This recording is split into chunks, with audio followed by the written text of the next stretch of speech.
There's no real excuse why this footage never got on 7 years ago. I mean, there was this and there's that, and everyone's busy, of course, and you know, there's a lot going on here at Mark Square, but in any event, it's now online. It's kind of like Lord Chocolate himself. The remains of him got lost. Apparently, they're still lost. The footage got lost, the external drive for a while, but I refound it.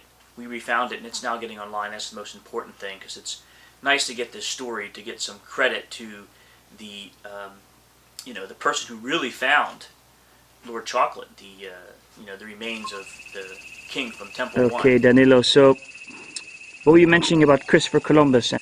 Yes, Cristobal Columbus. Actually, his name was Christophoros Columbus. He was part of the Templar Order, and he had a map. In order to know how to get here, he knew exactly what he was doing. He was just accomplishing a prophecy. And actually, it's a pleasure for us the privilege for us to have Julian Totbol is the one that discovered the burial 116 underground Temple I, Temple of the Giant Jaguar in Tikal. It's actually, I want the whole world to know who is the one that done it, because the archaeologist Aubrey Trik, just remember last name Trik, is the one that actually really got the credits. But actually here no is coincidences. The real one that done, and plus actually is being taken again to discover one of the most important tombs of the Mayan region, one of the few mummified bodies in Blue River. And the reproduction of that one is in the Museum of Guatemala City too. And his name is Julian Totbol. Julian Totbol. Julian Totbol. And his son Julio Yat too. And this is Mr. Julio Totbol. Hola. Hola. It's a pleasure. Thank you. Gracias. Es un placer conocerlo. So you can actually talk to Julio. He can do the translation and ask Julian, and he would be take care of doing all the translation. And by to see the moment, I would even be part of the interview. Great. Pues dice don David de que le gustaría escuchar con sus palabras cómo empezó el descubrimiento. Fue a trabajar cerca, muy cerca, pero libre de la cacería y los animales, y había mucho culebra también, muchos salvajes, animales. Entonces solo carnes comemos ahí, porque ahí irá escogí. ¿Sí? Voy a traducir esto. Voy a traducir. Dice que he's saying that they arrived there, they started the cleaning of the pyramids around 1958, but at that time it was just jungle, nothing was exposed, just jungle there in Tikal, and only a campsite of the chicleros, the ones who extracted the chewing gum, they were there, but this archaeologist, last name is Shook, Edwin Shook, yes, you mentioned. He said to all these chicleros to work farther away, not in the area of the pyramids. But then he's saying also that whenever they got there, it was more wild at that time. He says too many snakes at that time there. So too many snakes, no roads, nothing there. And they had a pleasure, he says, to eat a lot of beef. Wild game, yes. And they had options, to eat whatever they wanted there. Wow, yeah. Entonces siga, continúe. Bueno, y y que en los turistas ahí a visitar el sitio arqueológico ahí, entonces que llega ahí el avión, llega a las 9 de la mañana y a las 4 de la tarde o a las 3 ya también el avión llega a recoger los turistas y ningún turista queda ahí porque no había nada. Don Antonio Ortiz no tenía nada porque ese es el encargado de nosotros. Entonces con el tiempo, o no, los 2 años, creo, como el 60 comieron. Sí, pues. Bueno, and he's saying that no roads there, and some few visitors, they came to see the pyramids, but they came by airplane. They had an airstrip there, they landed there, they went to the pyramids.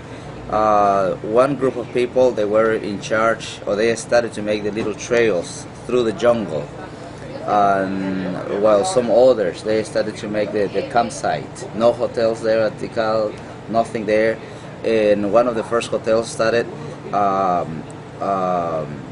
by, let's say, the help of one of the archaeologists, because they wanted to have a place to eat, you know, like a restaurant or something, see? Yeah. So then started the hotels there. Yeah. Entonces, Después que llegaron, entonces nosotros subimos la ruina, entonces comenzaron nosotros a hacer con carbón y todo, y quemar el escalinato. abajo del Abajo el otro escalinato. que está ahorita expuesto. Así, no, hay otro que está Adentro. sí, adentro. He said that then after all they settled all the equipment there, all the archaeologists, they focus on Temple of the Great Jaguar. They started the cleaning there. The archaeologist Edwin Shook, he told him to make a trench or a tunnel. They dug out, they broke the structure, and they started to make the first tunnel in the stairway of the temple. But underneath, they found another stairway that was burned. The stones, you know, the plaster was burned. They still found the smoke there. Yeah. That was burned. Entonces, Interesante. Después de ese que encontramos el esquilinato, buscamos el piso, de que corre abajo el escalinato quema. Entonces, ¿qué pasa ahí? Entonces ahí seguimos y cruzamos hasta el otro lado, pero no encontramos absolutamente nada. Ya Templo hicimos el túnel. uno nada más. Sí, Solo uno. De este a oeste, digamos, de las gradas para atrás. Sí, para enfrente hasta salir para atrás. Yeah. He's saying that they made a tunnel. They followed the stairway that was inside, that was burned, and they follow the level of the plaster. They still found the original plaster under the pyramid, and they just follow it, and they made a tunnel, and they crossed the pyramid all the way through, but they didn't find anything. But let me ask, because he told me one day that inside was found an artifact made of pyrite or fool's gold. Wow. And circular, but let me remind me. No problem. And then he worked, or they worked during 8 months only in that temple. But then the archaeologist, he left, and he was moved to the North Acropolis, to the structure number 34, close to where you have seen the big mosques in the North Acropolis, under that thatched roof there. Yeah. And they found one tomb there, and they found what is called in the museum, we can see the old god of the underworld, one that is like this, with a little head, you know, on his hands, and his chair is composed of 3 femur bones. He's sitting on a 3 femur bones chair. Wow. So this is what they found there. So then, once the archaeologist came back, he was moved again to Temple of the Great Jaguar. Entonces regresó otra vez al Templo del Gran Jaguar. El Gran Jaguar. Entonces nos entramos al norte. Ajá. entramos en el norte porque encontramos el pedernal, tiene distancia, como está un poco retirada, como cada 1 metro, cada 2 metros, tiene unas pedernal, pero entre la pared, entre el túnel que hizo. Entonces, cuando ya no aparece aquí, entonces aquí nos metimos. Vamos a meter aquí, está bueno. Entonces, se perdió el piso. Ya no hay piso, solo un nivel. Ah, ya. Pero el túnel de adentro fueron hacia el norte. Ajá, De adentro. Ah, ya. Okay. When they made the tunnel east-west or west-east, from the front of the temple to the back. But he also explained that, I forgot to explain this before to translate, that whenever they made a tunnel, they found little pieces of flintstone, flint, Yeah, we saw, at yeah. certain distances. But then they noticed that the flint was only like in one direction, let's say in the center. No flint here, no flint here. So from the center of the tunnel, they started to make another tunnel, another trench to the north, from the center to the north. Entonces después me dijo el gringo que, entonces, ¿qué piensa? Pues yo no pienso en nada, yo solamente lo que si quiera romper y ver si abajo de ellos si están enterrados. Buena idea, me dijo. Entonces comenzamos, entonces cuando llegamos, salía rápido y no tenía mezcla. Bueno, voy a traducir. He was saying that when they made the tunnel, let's say west-east, from the front of the temple to the back, and inside. Once they were inside in the tunnel, they went to the north. But that plaster, that floor that he was explaining that they found inside, the original plaster, it ended. Once it ended, they found pieces of flintstone, little ones, but tiny ones, he says, but without any mortar, just a flint, probably like 1 inch thick, a layer of flint.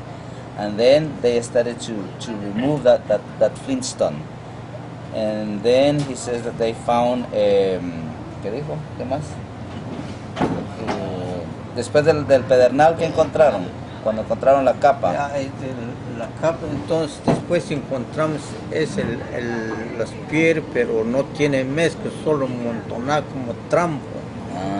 Como trampo, entonces salía. Déjalo, me dije el Piedra suelta. Déjalo mejor, salimos porque abajo de la capa del pedernal estaba esa piedra. La capa pedernal. ¿Y era qué piedra? Era piedra 216. We're going after this to see the sunset or to feel the sunset.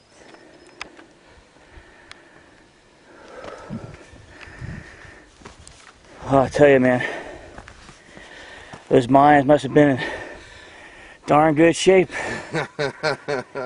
Wow. Wow of the wows. Barato. Y lo puse encima y se rompí la cabeza todo. Y solo unos airecitos que tal vez lo falta. Entonces lo puse todo y se metió. Pero saber hasta la fecha no sé si encontraron algo. Voy a traducir. So we were saying, he was saying that they made the tunnels north-south or south-north. The floor just ended, and they found a layer of flintstone, little pieces, and then they found more flint. It seems that it was something like this, just full of flintstone, little pieces. But then when they found this, the archaeologists asked him, "What do you think?" And he said, I'm not thinking anything. I'm not thinking anything. So, what do you think? I'm not thinking anything. So his mind was just intuition. He wasn't, blank. Probably just to receive, the information. And then he was saying that they removed all the flintstone from here, but it seems that also, that opening there was like 3 meters high. It seems that they went down and they found this, and then they removed it, and then they found one wall. They found one wall there, but also above it was found a stone with a painted red with a circle. He says, lo que encontraron pintado era redondo o era como una luna así. Sí, redonda. Pintado de... Interesting. And above they found a stone, and he says that the stone was painted with a circle and it was painted red. So, and then again, and the archaeologist asked, what is it? He says, I don't know. Red circle. It's a red circle. ¿Sí? Was there anything else or just red circle? ¿Había algo más o solo la piedra pintada de rojo? El centro, una piedra más grande, entonces lo quitamos con ganchito, la mezcla y todo, despacio, entonces levantamos, entraron los archimonales de Estados Unidos, entonces... Pero ya habían descubierto la tumba. Sí, allá está, entonces entrada adentro. Entonces... So he's saying then that also when they were there, came some people from the States. They said that were very rich people, and they brought special equipment, and also with special dresses, and kind of hermetico, very special. And he says that they brought some equipment to try to save the noises, because he was told that the stones also keeps echoes. So they try to save, to record everything there, but he doesn't know if they recorded something. See? He doesn't know. They tried, but they never say anything. See? Yeah. Entonces, ¿cómo fue en el momento entonces cuando encuentran la tumba? ¿Quitan el block o cómo hacen? Pues con garrocha, hicimos unos garrochas arriba y con el cadena lo pasamos abajo, rompimos hasta el esqueleto. Voy a traducir. So he says that finally, whenever they remove all these flints, so probably he is not mentioning some of the details that he already explained to me before, that whenever they were removing these flintstone, little pieces of flintstone, then they found pieces of stone, just limestone, like square. He was used to say that they look like books, thick ones. And then they found carbon. See, carbon, pieces of carbon, or charcoal carbon. And then they found plaster. The floor, was plastered. But then they clean it. It was plastered, but they cleaned it, and he noticed that in the floor it was a little crack, that was square, making a square rectangular. And then they removed the plaster from here, and then they noticed that crack was caused because there was a block on the floor. But also the other details is that the archaeologists, after all these tunnels, making tunnels and tunnels, they gave up. And they wanted to abandon the project there in the temple, because that is the Mr. Trik or Mr. Trik, Yes. Mr. Trik, and then they didn't want to continue because they thought that they were wasting their time there. Nothing. They made many tunnels, nothing. And then he said, what about if we make a tunnel, going below or beneath the pyramid, like a test pit. Instead of going, like this in the pyramid, let's go down. And then the archaeologist, he said, okay, you do it. Who said that? Your father said, let's go down. Let's go down. Let's go down. Yeah. And the archaeologist, he said, you do it. I'm not wasting my time here. You do it. And the archaeologist got the picks and the shovel and everything again, all the equipment, and he gave him to him. And he said, okay.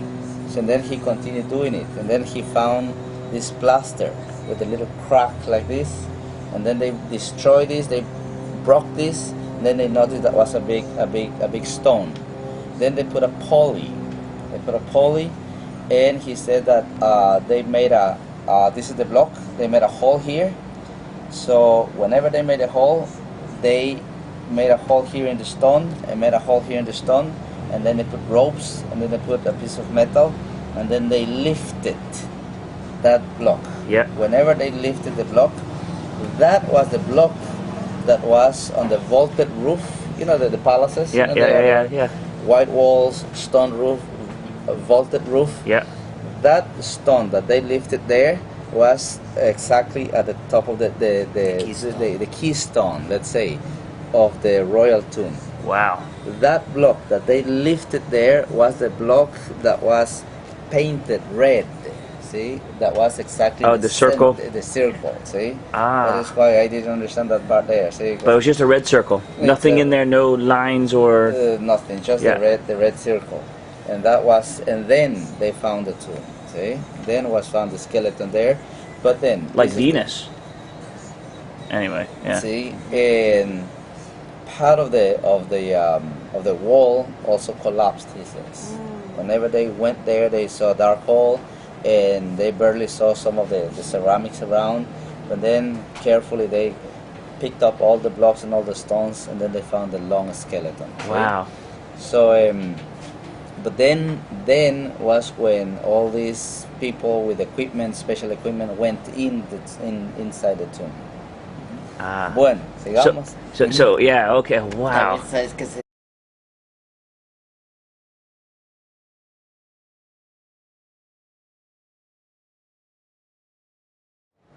Bien. So what did Mr. Trik say when he had the news of the discovery? Bueno, y entonces él dice que quiere saber ¿qué dijo el Mr. Strick cuando encontró la tumba y todo? ¿Qué dijo? Contento. ¿Qué tal? Me dije, bien, así me gusta, me dije, que así me gusta. Contento, pedía de tragos. Contento, vamos a ver qué atiende. Entonces comenzamos a quitar. So he says that whenever they found the tomb, whenever they lifted that block of the vaulted roof, very carefully they started to pick up all the stones that one day collapsed, and every time they were picking up all the stones, the archaeologist was adding a sticker, with the number to every one of the little things that they found there. Mm-hmm. And they found the skeleton very well decorated, with a jaguar, sleeping jaguar made of jade, solid jade. Wow. They found. He said that probably he had like little balls of jade, probably for his head, like to be used as a crown, probably. And in his knees, seashells, anklets made of jade.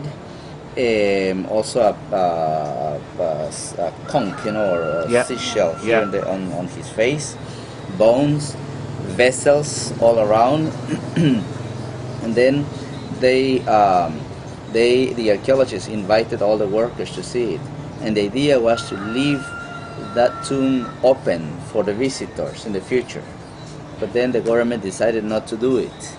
Because the political situation of Guatemala didn't go too stable, too good, because we had a civil war at that time in 1960. So, and then the tomb was taken to Guatemala City, and to be honest, we don't know where is it. Wow. See, It's a mystery. See, last time an archaeologist told me that was in a bank because of safety, was left in Banco del Café, but that bank went bankrupt. Uh-oh. And to this moment, we don't know where is it. Okay? Wow. And now, did your father ever get any credit for this single-handedly saying, let's dig down? Was he ever published in any papers in the U.S. for such a smart move? Dice don David de que si algún día le dieron algún reconocimiento, algún premio, un reconocimiento, o si publicaron de que usted encontró la tumba. Solamente que dijeron, salió la prensa que... En la prensa salió. La prensa, sí. Only in the newspaper. Only in the newspaper back then. In Guatemala in newspaper? Guatemala. Ah, sí. Came an article that he found the tomb. Yeah. See? But that was the credit, so only that. Nothing in the university or... Nada de la Universidad de Pensilvania, no le dieron nada. No. No. Just Jeez. the article in the newspaper. Wow. Well, at least he had the honor of finding his ancestor. And yeah. Y cómo miró usted el esqueleto cuando lo miró? ¿Qué pensó? ¿Que era pequeño, era grande? ¿Cómo era el esqueleto? Era grande porque los huesos, todo, So I asked him if the skeleton was big, and he says that yes, because the femur bones were long femur bones. Wow. Long femur bones, and also he was explaining that it was very well decorated, let's say.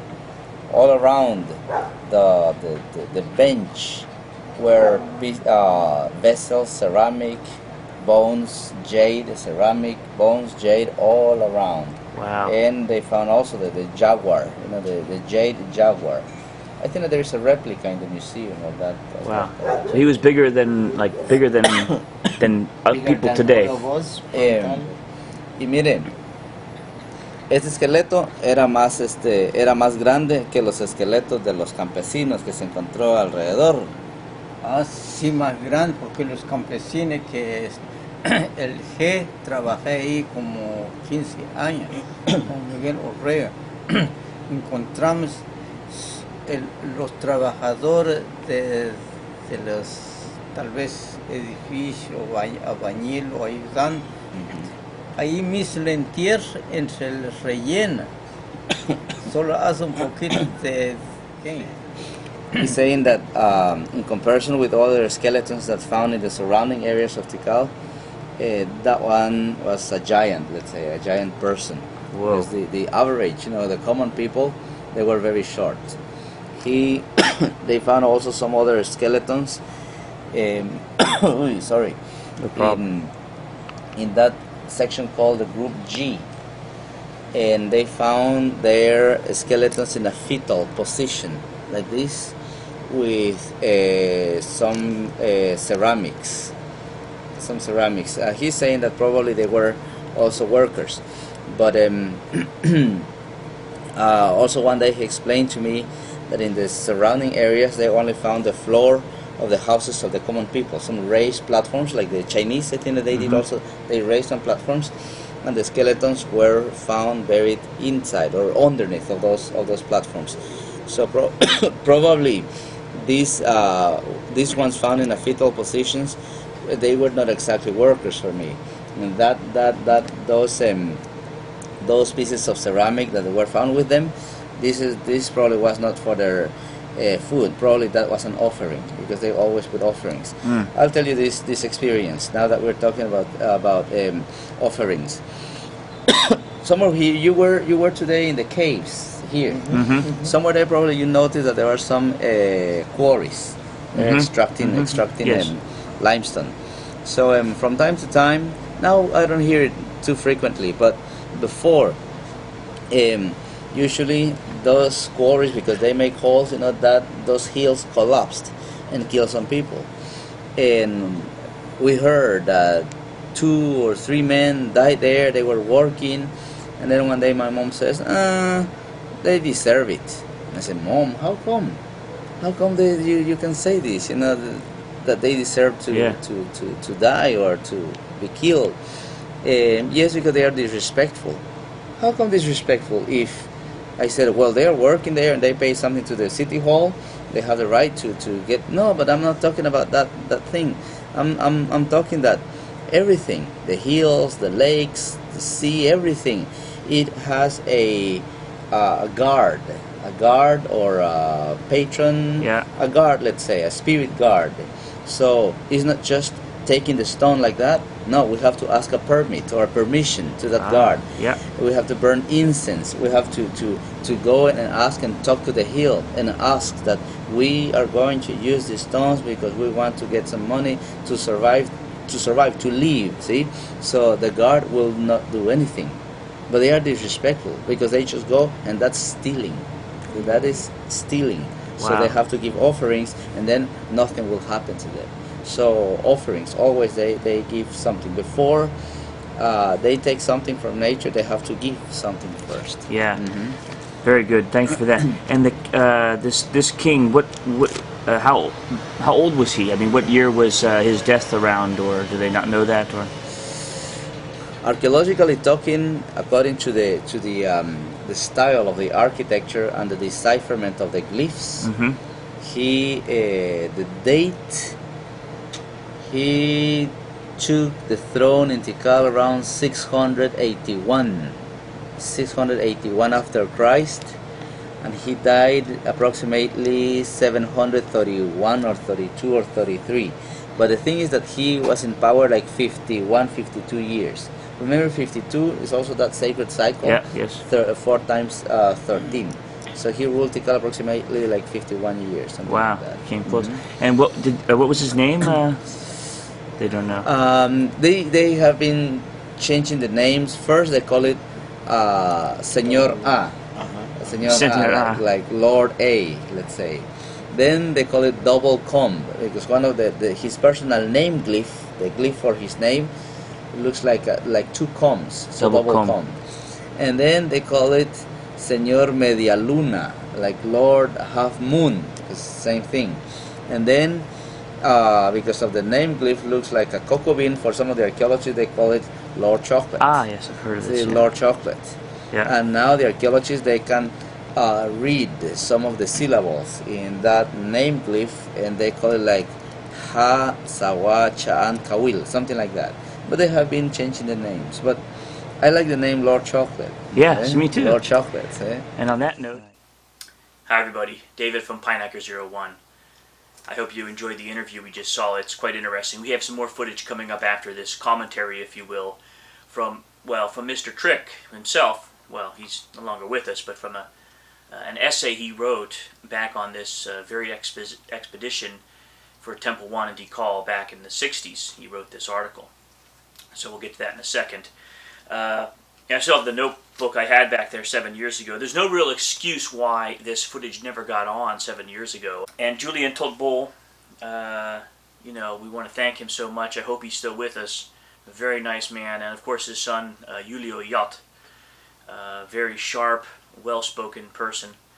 And also, of course, thanks to the Black Jaguar, Danilo Rodriguez, for arranging it all, because that was really amazing. He did so much on that trip for and with us, and it was just a really great experience. That all aside, now I'm going to read some stuff here on the computer from this amazing article that was from Pennsylvania University by Mr. Aubrey Trik himself, the archaeologist that was just discussed. What you'll see is that he does not mention Julio Yat. He does reference a digger and some diggers and Pickman, I believe he's called. And I think there's even a picture of Julio Yat. Looks a lot like him. Some really interesting information. I'll put the link here as well. So in a sense, this is the rebuttal from Mr. Trik. And he can't be here with us to describe what happened and why this article only is what it is. But in any event, it's very interesting, and you'll see that a lot correlates exactly with what we just heard in the interview with Mr. Yat. And very amazing. If you ask me, just kind of neat how this internet and everything kind of comes together, even if it is 7 years further. Which kind of interesting, because, one thing I remember, was that Julio Yat the son was telling us about how the moon cycles work, and I'll put this up here so you can see it a bit better. And basically how, on the negative side, before the moon gets full, and then you have the full moon, then you have the positive side. And in the negative side, before the full moon, actually in the quarter moon before, generally that's when deals are made, things are arranged to get done. And the full moon, a lot of excitement comes around that, or whatever it is. And in the quarter moon after the full moon is when, the work starts, and you really get going on making those plans come to fruition. So I don't know if this 7.5-year thing has anything to do with that, but kind of interesting that it took this whole cycle of time till this gets online. And I really enjoyed rewatching it and working the video here, and I hope you did as well. And I'm going to read some things now, and like I said, stay tuned because there'll be some more from Mr. Julio Chocolate as well in a moment. Most amazingly, the story kind of matches up with it does match up largely with what Julio Chocolate described. Unfortunately, he refers to the diggers and not Julio Chocolate. It doesn't go into any detail that I found here reading it. You can read it yourself. I'll put the link up there as well. It doesn't go into any detail. It doesn't mention Mr. Bull. It doesn't say that they stopped digging and he gave up and gave the tools to Julio Chocolate and said, if you want to dig down, go for it. Good luck. And then he found it.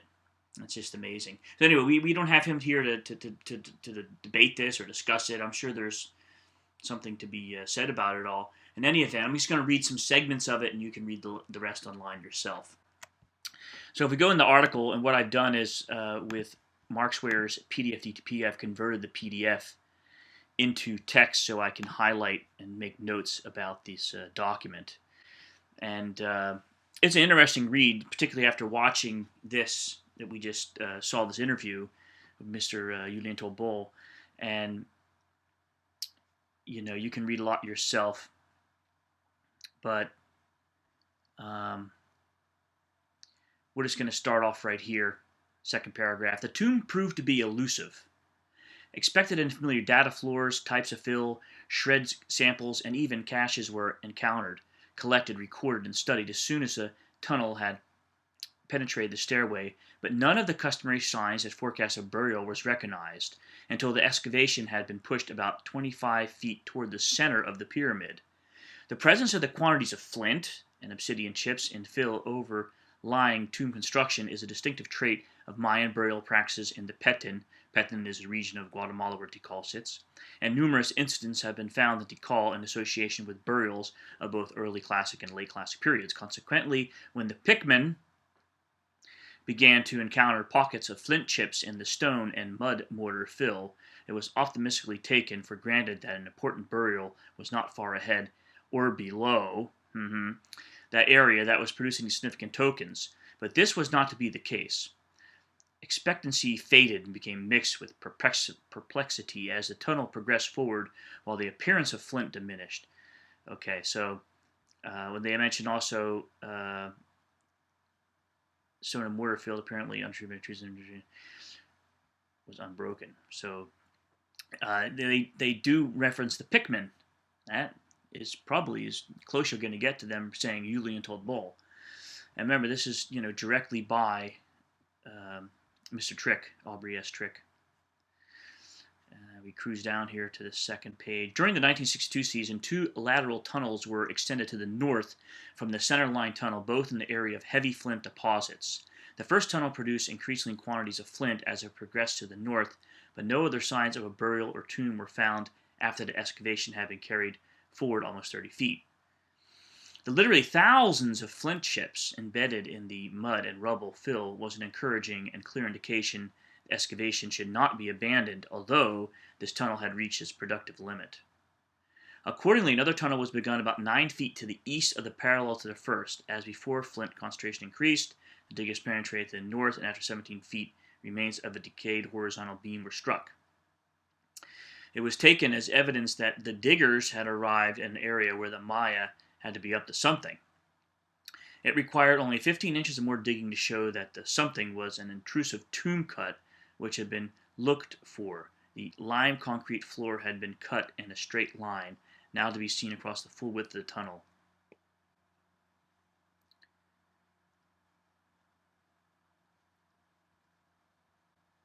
Excavation was then continued downward. This is where we don't mention, it's not mentioned here that he stopped and said, I'm done, and Mr. Tolbull went further. Excavation was then continued downward within the exposed limits of the pit. In addition to a constantly increasing quantity of flint, obsidian chips, broken cores, and flake blades began to appear between the stones of the rubble and mortar fill. Previous excavation at Tikal had produced similar obsidian deposits, usually close to the entrance or immediately overlying the masonry of tomb constructions. At a depth of about 3 feet below the level of the floor, a large irregular slab of limestone was uncovered. We discussed in detail in the interview we just saw. On top of it were charcoal remains of a ceremonial fire and many small obsidian chips and broken flake blade.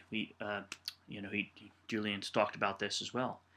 Other flint and obsidian chips were thickly distributed along the sides and tightly packed against the edges, as though intended to seal the stone in its position. When the diggers had cleared the surface of the slab, a small crack opened an adjoining stone, offering an opportunity to check the assumption that the top capstone masonry fault had been found. They measured the tape and then went down. They figured out this was a tomb.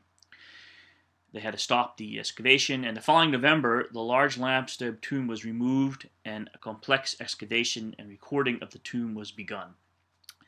The stone, unusually large for the purpose, proved to be the central capstone, like he discussed, of the vaulted burial chamber. On the bottom surface, in the area which spanned the opening between the two sloping sides of the vault, a 10-inch spot was painted with a brilliant red cinnabar, although the significance of this is not known. The significance of red disc is not known at this time. An identical mark was found on the capstone of a vaulted tomb discovered below the pyramid of structure 5D33 during the field season of 61. The duplication of this red symbol and other similarities between the two tombs' location below large late classic pyramid pit-type constructions and profuse use of flint and obsidian chips and overlying fill forecast the style of burial or mortuary offerings to be expected. In general, anticipated conditions proved well-founded, but the contents of Temple I tomb, now designated Burial 116, turned out to be, in many respects, the richest yet found in Tikal. Wow. The burial contained a single male individual, fully extended on his back in the center of the dais. Now, for this, I'm going to flip over to the PDF, and there you can see a view of the skeleton. Here's Guatemala City. Here's Tikal, by the way, by Belize. It used to be called British Honduras back in the day. Now it's called Belize, and there's Tikal. It's only from here about an hour and a half, 2 hour drive to Tikal from the border of Belize. There's Temple I. We'll get you some pictures of that back here, and later on. You can see how they were excavating back then. There's Mr. Trik and some of the tunnels that Julien Tolbull himself dug. There we can see them busy here. I wish you had a picture of that circular capstone. The circular, symbol. Okay, in any event, we'll go back to InDesign here. And richly adorned with unusual quantities of jade, pearls, and shells. The jade, some of them especially fine color and quality, consistent of headdress plaques, discussed that, tubular necklace bands, etc. It talks about pyrite, like he discussed, and the shells, the conch shells, the beautiful shells they have down that area. And the jaguar skins, many jaguar skins, one after the other. And you can read all this yourself. It really is quite an amazing read. Once again, really thank the Black Jaguar and the son, Julio Yat, and of course, Julien Tolbull himself for taking the time. It was just an amazing experience for Pat and myself and Mary Gay. We were all there, and that was the end of our trip, this interview, and wow, what a way to wrap it up. Really incredible. I'll have a lot more videos from Guatemala now that I've basically recovered the lost drive. Interesting that Lord Chocolate is also lost. Maybe they'll find him, I found the drive with all this, video content on here. Just amazing nature in Tikal. I really recommend checking out Tikal and the other areas in the region of Petén. It's just an amazing region of Guatemala. And, once again, just really appreciate being able to get this interview out, and hopefully you can share it and, let other people know about this alternative history, this, the hidden facts of historical information from the Mayans themselves. Yeah. What is it? Yeah, the Mayans 6,000 came year before. cycles. To see some of these pictures here. Plain view of Temple I showing skeleton and offering. So this is the skeleton of Lord Chocolate, the 6-foot tall giant for those days. Rather interesting, which leads to some of the other ideas of Northern Africans, Egyptians, some sailing to and fro from the Mayan areas.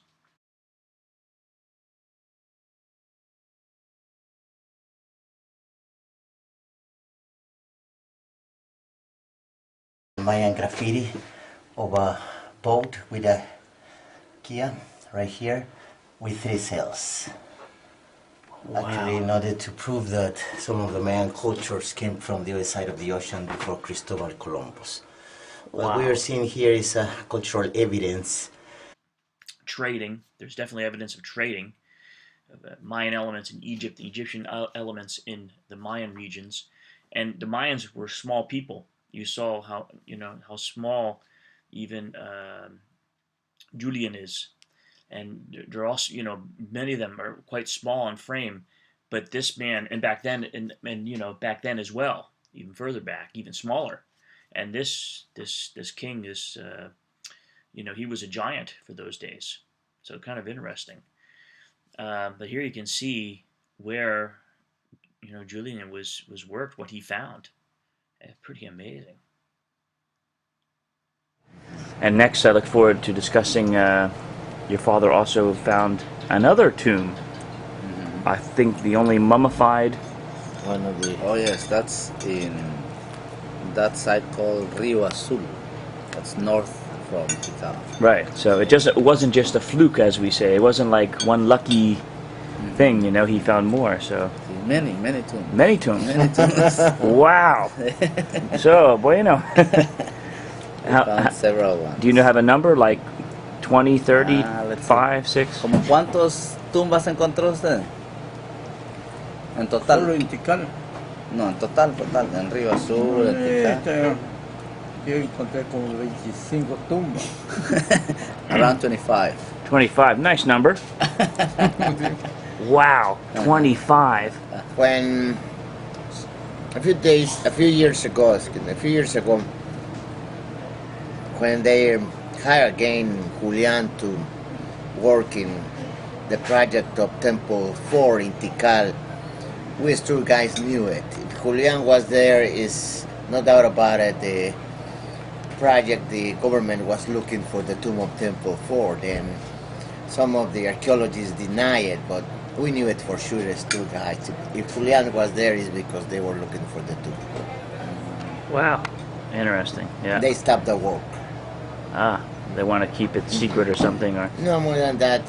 We're pretty sure that actually they stopped the war because we changed government and things like that, but they never found any tomb in Temple. okay. So yeah, interesting. Poquito acerca de la tumba de Río Azul cuando la encontró, que había, cómo estaba el esqueleto. Ah, sí, el esqueleto ya diferente aquí de Tikal. Ajá. El esqueleto ya. In this case, he was talking about when he went to that other site called Rio Azul or Blue River, and there were like 50 archaeologists, 40 or 50 archaeologists, and the project was just about to end, and they didn't find anything. I mean, tombs. And then he was called. The archaeologist there was a friend of the president of Guatemala, and he asked to the president his help, and the president sent an order to him to go there. He was taken by the army in the jungle. Wow. He was taken there, and he was very welcome and everything. And then the second day, he found the first tomb. Wow. And in that first tomb, he found a skeleton. The skeleton, that skeleton there, he said that the tomb was clean, very, very clean, didn't collapse, nothing. And the body of the skeleton was covered with layers of allspice leaves, the leaves of allspice, and then a layer of cotton of the ceiba tree, and then a layer of leaves of the ceiba tree, and then layers of the flowers of the ceiba tree, and then color, paint, let's say, paint, and then different layers. That color went through the leaves, went through the cotton, and painted the bones. In one of the National Geographic magazines, we can still see part of that skeleton, and it's like semi-mummified. They call it semi-mummified because they still found skin, stuck to the bones. There they found a lot of jade. They found he says little masks of jade. They found also one jar, which is a scroll top. Okay? Scroll top. Then he was saying also that he found in Tikal, to the west of Temple 4, a big jar and the skeleton of a baby inside. But it seems that he was like put it in a kiln. He was or oven, that this hair was still stuck to the skull. Then he says that next year in that same place, Rio Azul, same thing. Somebody was there working in front of one pyramid and gave up, and then the archaeologist he took him and asked him if what he thought, and he said nothing, I don't think anything. So what about if we continue here? Do you think there are tombs? Then he says that they did one trench, and they found one big stone here, and then that is why they didn't continue. They gave up. And he said that he made another trench here, and he went here, and the tomb was here, just next to the big stone. So they found that other tomb, but ¿qué más dijo? No me recuerdo. That they found the tomb, they found the skeleton there, ceramic again and everything. So 2 tombs at least in that place called Rio Azul. Wow. But as Danilo was saying, always, his mind was in blank. See, he Just Vision. sort of working meditation, and like we discussed today, actually. Yeah. see, and another one of the keys to know if there is a tomb or not is that the flintstone, the little pieces of flintstone. See, so a layer of flintstone. Mary Gay found some flintstones. Well, the other day. Obsidian. That was something else. Oh, good for you, Renee. Anyhow, okay. Someone found it. Fully. Oh man. It's kind of like burning Just another day in Tikal. Oh. the fields for the sugar cane. So, who is Dr. Shook, Edward Shook? Okay, Edwin Shook came with the Carnegie Institute around 1930s, 1940s to do the excavations in Washington, because that's where the whole project started, and actually University or Institute of Carnegie Institute had plans to restore Tikal, but then World War II canceled the project. So Edwin Shook went back to the United States and graduated himself as an archaeologist, and came back as a Dr. Edwin Shook. And he's the one that convinced the University of Pennsylvania and convinced Guatemalan government to restore Tikal. So around 1956 they started the formal systematic excavations of Tikal. Was he a spiritual man? Was he? No, he was a technical man. As a matter of fact, I had the opportunity to meet him in my hometown, Antigua, Guatemala. We used to go to the same club Antigueño out there. Even a couple of times we had the opportunity to play tennis. I was a boy back then. And I remember him very well because actually he used to live in Antigua, Guatemala. As a matter of fact, Hotel Santo Domingo, one of the fanciest hotels in Central America, was his private house. Okay. And just while we're on that subject, was your father a spiritual man, in the Mayan, traditional Mayan way, let's say? Okay. Yes, I'll tell you that remember that we're approximately 15 million people in Guatemala, and approximately 60% of that population were Mayan descendants. And even though we had the Catholic influence, we still practice at home some little ceremonies, we say, that we just do it because that's the way, because we have to do it, and we don't have to ask, why. So let's say that yes, we still are very, let's say, very spiritual. See, we still believe in our dreams. We think that our dreams, they bring a message to us, and well, it happens. See, and it happens. So indirectly, or we just do it. We do the ceremonies. We have our beliefs, and that's all. So Yeah. we just. Yeah. Even though we go to Catholic church or we go to other church, there's still some things that we just do it. Yeah. See? There's more tradition, but very deep tradition. Yeah. Mhm. Okay. Great. Exactamente. Okay.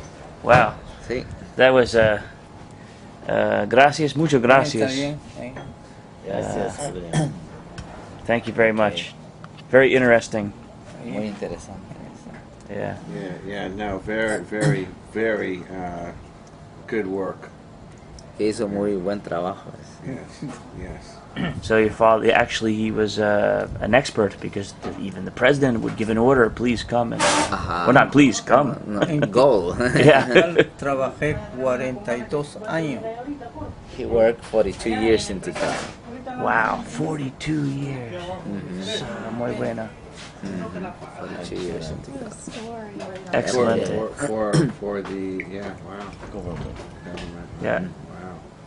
That is Archaeology, digging, and beautiful. I mean, beautiful. Yeah, we had the opportunity to Oh, work beautiful. yeah. together. I was a tour guide, and Yes. actually he was as a matter of fact, when I started working as a professional tour guide, he was one of the rangers of Tikal for many years. Wow. Excellent. Okay. Julian, it's an honor. Yeah. So thank you very much, both of you. And yeah, I hope we hope to meet you again. Dice que es un gran honor para ellos poder compartir aquí con usted o con nosotros, y que espera pues que tal vez nos volvamos a ver otra vez en el futuro. Sí, pues. You're soon, depending on the moon and how we feel, and hopefully we're smart, that Yeah. you will be, moon, yeah. telling the world about this in more ways than one. Okay. Dice que esto lo van a publicar ellos y va a salir en internet. Entonces usted va a salir platicando ahí de los descubrimientos que hizo en Tikal. Sí, pues. Sí, eso es lo que van a hacer los señores. Sí, pues. Muy bien. Okay. Okay. Gracias. Okay, Danilo. So about natural time versus Gregorian time. What's the importance here? Okay, I'm going to talk about Jose Argüelles. Jose Argüelles is through the dream spell brought all this information, about after 28 days he was in trance, he came back with all the information about That's right, how yeah. we can tune ourselves again to the truly Mayan calendar, natural cosmic calendar that actually has got to do with our interior forces too. So the best thing to start would be by tuning yourself to the moon calendar. Moon calendar. Yeah, moon calendar. Right. Yeah, 13 absolutely. moons 13 moons, 28 days, per year. and one day left, the 25th of July. Has got to do with Pleiades. has to do with plagues? Pleiades. Ladies. Pleiades. Constellation.